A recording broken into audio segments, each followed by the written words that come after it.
look what we have here. This is the Misha Mansoor Jackson Signature So-Cal, fresh for 2021. Seen here in Daphne blue. I mean, look at it. Matching headstock as well. I am sold. Thank you, Fender, for sending me this to try out. It is amazing. I've had it for a couple of days. If you guys are in the market for a really great modern metal guitar, you like to dabble on the single coil side of life as well as have a really expensive classic look, it's pretty much for you. It's absolutely amazing. Obviously this is Misha Mansoor's signature model, guitarist to Periphery. I like Periphery from afar and I've known about Misha Mansoor for a long time, and obviously I'm used to seeing him with, I think it's the Juggernaut, and that's a very, very metally looking guitar. When this showed up I was like, oh, wow, yes please, look at it.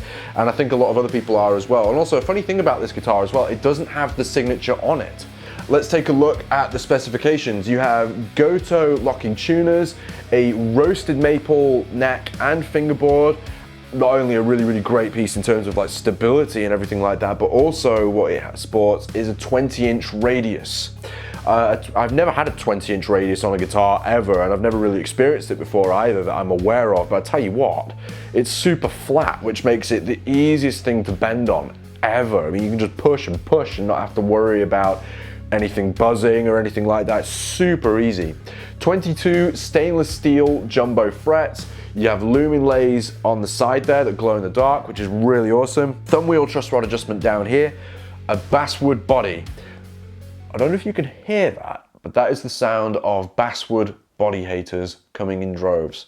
We can shut the door on them because basswood sounds great. I've said it, end of. When it comes to the business end here, you have a Goto 510 bridge, it's fully floating, a volume, a tone, and a 5-way selector switch for the Bareknuckle Pickups. Now this is where your money's going mainly with this. You have the Ragnarok in the bridge and Trilogy Suite single coils to complement that. Now, I thought Trilogy Suite pickups were gonna be like Yngwie like model pickups, if that makes sense, but they're not from what I've read. They are basically really high output single coils and have been put here obviously to complement a very high output bridge humbucker here. Just to give you a lowdown of the way they're wired, you have in the first position the bridge humbucker. In the second position you get the inner coil of the bridge and the middle pickup, and it's basically Robert Plant big log. If you want to get that tone, it's absolutely spot on for that, and I will demo that a little later. In the middle position, you get the outer coil of the bridge and the neck pickup, so it's kind of like a telly. In the fourth position, it's the middle and the neck, and in the fifth, it is full-blown neck pickup. Just to flip the guitar over again, I love how they've taken the extra bit out here. You've got a little bit of a heel cutaway there, and a little bit of a mouthful taken out of the join there. So you get super easy access to the top frets there. There are just a couple of little niggles with this guitar, if I could ever say anything about this. Especially when you're paying over $2,000, and that's pounds, for a Japanese-made guitar. There are a couple of things I would have loved if I was a paying customer for this. And keep in mind, I'm not being given this, by the way. This is just to promote for you guys. I would have loved it if it was flamed or bird's eye maple back here. That would have been amazing if that could have been put on this guitar. And again, that's subjective, that's just me.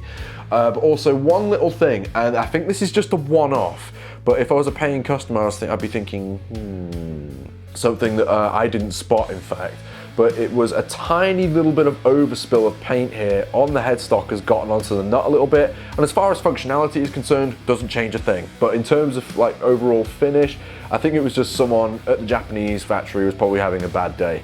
Jackson, Misha, you have made an incredible guitar. That's just a tiny, tiny minor flaw. Other than that, you have made a superb, unbelievable instrument, and I'm sure any paying customer for this would be so happy. It's worth every penny. Definitely check it out. Let's have a look at some sounds.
Thank you very much for watching this video, you guys. I hope you've liked what you've seen. Please make sure you like, subscribe if you like the content. There's tons more reviews and lessons on the channel for you to get your teeth into. I also do Skype lessons, so if you would like to maybe book a lesson with me, my contact information is in the description box below. Take care, everybody. See you soon.